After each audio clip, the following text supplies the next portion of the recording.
लोग लड़ते कैसे हैं, झगड़ा कैसे? पढ़े लिखे लोग मुंह से लड़ते हैं। आपने मुझे डफर कह दिया। हमने not a duffer, you are narrow minded. मुझे नैरो माइंडेड कह दिया। I am not a narrow minded. आप मेरी तौहीन कर रहे हैं, इंसल्ट कर रहे हैं, अंडरस्टैंड? मैंने 3 टाइम MA किया है, डबल MA फिर MA किया है मैंने। तो जो लड़ रहा है भी MA तभी किया ना 3 दफ़ा, जब पहली दफ़ा समझ में नहीं आया फिर करना पड़ा, दूसरी दफ़ा नहीं समझ में आया फिर तीसरी दफ़ा करना पड़ा। है ना? पढ़ी लिखी हमारी जो बहनें हैं, दीदियाँ, हमारी भावज जो हैं, भाभियाँ, वो भी पकाती कुछ नहीं है। बेगम कुछ पका है। अनपढ़ आदमी तो हशर कर देते ना, उठा है पत्नी को जाके ठुड्डे मार दो, उठ मेरे मित्र आए, मेरे दोस्त आए, खाना पकाओ। अबे 3:30 बजे को टाइम है खाने का। तो पढ़े लिखे लोग खुद जलते कटते रहते हैं, बेगम को कुछ नहीं कहते। वो उल्टी चढ़ाई कर देती पढ़ी लिखी बीवियाँ। अब बाहर से आए हो, मेरे लिए भी कुछ लेते आते, चिकन शैशलिक वगैरह। मेरे लिए आप बहुत ही कंजूसी करते हो, आई एम सॉरी टू से। गाँव के लोग इसकी कदर मारते हैं बीवियों को, ये अंगूठे वाला मुक्का। कई औरतें नहीं देखी देहातों में, तंदूर पे बैठी होती, चची क्या हुआ, तेरे चाचा ने मारे। गरीब लोग बुद्धि से पकड़ लेते हैं औरत को। देहातों में ना तलाक लेनी है, होने ला भी इतने जरूरी डॉक्यूमेंट है, उन्हें घर जाके दो, होने तलाक लेनी, होने ला। टांगिया वाले अड्डे पे पकड़े या बैन बस स्टॉप पे पकड़े, तलाक लेनी, होने ला। अच्छा, पढ़े लिखे बड़े लोग जो हैं, जिनके पास दौलत होती है, शोहरत होती है, अपाहज लाइफ गुजारते हैं। पानी पीने के लिए 4000 रुपये महीने पे नौकर रखा होता है।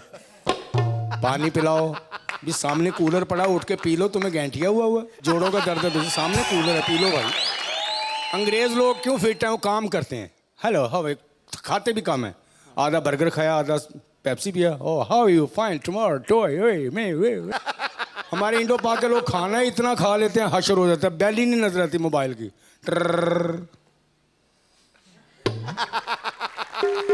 रेड बटन दबा के कहते हेलो, कट गया। पढ़े लिखे अमीर लोग भले बॉम्बे के हों, कराची के, कहीं के भी हो ना, नौकरों के सामने नहीं लड़ते। बच्चों पे बैड इंप्रेशन पड़ता है। गाड़ी में बात होगी, बैठो गाड़ी में, अब बताओ क्या हुआ था, मुझे बताओ। मैंने हमेशा तुम्हें टॉलरेट किया है, कोई हद होती है। मैंने हर जगह तुम्हारी नॉनसेंस बातों को अवॉइड किया। अवॉइड स्पेलिंग आती है, अवॉइड के स्पेलिंग क्या होते हैं? अवॉइड। तुम डफर औरत हो, जाहिल हो, you are nonsense, I am sorry to say. और पढ़ी लिखी बीवी को कह रहे हैं तुम नॉनसेंस हो, तो इसी गम में 3-4 दिन डिस्प्रिन पीती रहती बेचारी। डफर नहीं तो और क्या हो तुम? जाहिल हो औरत हो, जो मेरे पल्ले पड़ गई हो। मुझे जाहिल कह दिया, नॉनसेंस। मैंने इकोनॉमिक्स में MA किया है, तुम थे क्या? 3rd ईयर से भागे हुए इंसान हो। शादी के बाद तुम्हारे मैंने BA के पेपर क्लियर करवाए, अंडरस्टैंड? मैं यहीं उतरूंगी। तुम थे क्या? तुम थे क्या? थे कि बनी थे क्या? तुम थे कि यहीं उतरूंगी, इसी वक्त उतरूंगी, यहीं। और पढ़े लिखे लोग घबरा जाते हैं। 10 मिनट झगड़ा बंद करो, चाइनीज आ गया, खाना खाओगी? नहीं, भाड़ में जाओ। पति को डराती कैसे हैं अनपढ़ औरतें देहातों की? मेरा दिल करता मैं खुदकशी कर लूं, सारे बच्चे लेके नहर में छलांग लगा दूं, जितना तो मुझे ताया ना, मैं ताप गई हूँ तेरे से। पढ़ी लिखी हमारी भाभियाँ कैसे डराती। मेरा दिल चाहता है, मेरा मन चाहता है मैं खुदकुशी कर लूँ, 15-20 टिश्यू पेपर खा के मर जाऊँ, स्टेशनरी को मालूम अपने कान के अंदर, मुझे यहीं उतारो, इसी वक्त उतारो, यहीं उतरूंगी। 15-20 टिश्यू पेपर खा। मेहदी साहब वो गुफ्तगू कैसे फरमाते हैं और गाते कैसे हैं? ये जो गज़ल है, अभी जो गाऊंगा, ये गज़ल जो है, ये है, ये गज़ल जो है, ये है और होगी। सिद्धू भाई ने कह दिया ये गज़ल है और होगी। तो ये इस गज़ल का जिस ठाठ में, जिस राग में तर्ज बनी है, बैठिए, नीचे बैठे हैं आप, बैठेंगे तो गज़ल होगी। गज़ल मैं सुनाऊंगा और छोटे छोटे बच्चे डर जाते हैं माओ की गोद में, मामा वो गज़ल सुना रहे हैं, अम्मा वो गज़ल सुना रहे हैं। बेटा उधर ही गाएंगे, इस तरफ नहीं आएंगे, अब सो जाओ आप। ये गज़ल पेश खिदमत है। सता सता के हमें, सता सता के हमें, सता सता के हमें अश्क बार करते हैं, तुम्हारी याद बहुत बेकरार करती हैं, सता सता के हमें। गुलाम अली साहब सादा मिजाज रखते हैं, वो गुफ्तगू कैसे फरमाते हैं?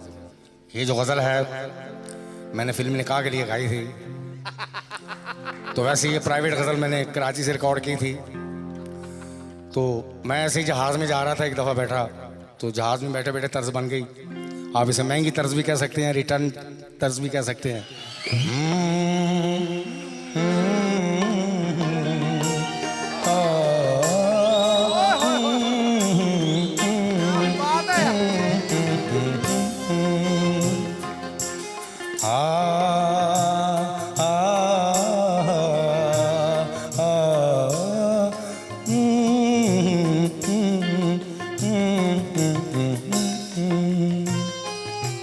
अच्छा गुलाम अली साहब अपने मिलने जुलने वालों के इस गाने के दौरान ही हाल वाल भी पूछ लेते परिवार का। चुप के रात दिन आंसू बहाना याद है, चुप के रात दिन आंसू बहाना याद है, हमको अब तक आशिकी का वो ज़माना याद है, चुप के रात दिन आंसू बहाना याद है। क्या बात है अमानुल्लाह खान साहब। पुराने दौर में और आज के दौर में क्या फ़र्क है? म्यूज़िक में फ़र्क आ गया, टाइम में फ़र्क आ गया। स्लो टेम्पो होती थी पुराने दौर में, आज से 30 साल 40 साल पहले कोई गाना आप लगा लें, वही गाना आज के दौर के हीरोइन को दिया जाए तो उसका हशर क्या होगा गाने का। पुराने दौर में सादी हीरोइनें होती थी हमारी, जिन्हें हम दीदी कहते हुए, हम माता कहते हुए हमें पछतावा नहीं होता था। आज की हीरोइन को एक दफ़ा कहते ना यार ले उसको दीदी कह दिया यार, बहुत दुख हो रहा है यार, मैंने क्यों दीदी बोल दिया उसको यार, ऐसे फ्लो में निकल गया यार, फ्लो में निकल गया। पुराने दौर का मजाज तो था। हाय हाय ये मजबूरी, मौसम और ये दूरी, मेरे लाखों का सामन जाए, तेरी 2 टकिया की नौकरी जो मेरा लाखों का सामन जाए। हाय हाय ये मजबूरी, मौसम और ये दूरी। अब यही गाना आज के डिस्को दौर में, ईमेल के दौर में दिया जाए हमारी हीरोइनों को, वो कपड़े जो कम पहनती हैं उनका क्या हशर होगा। हाय हाय ये मजबूरी,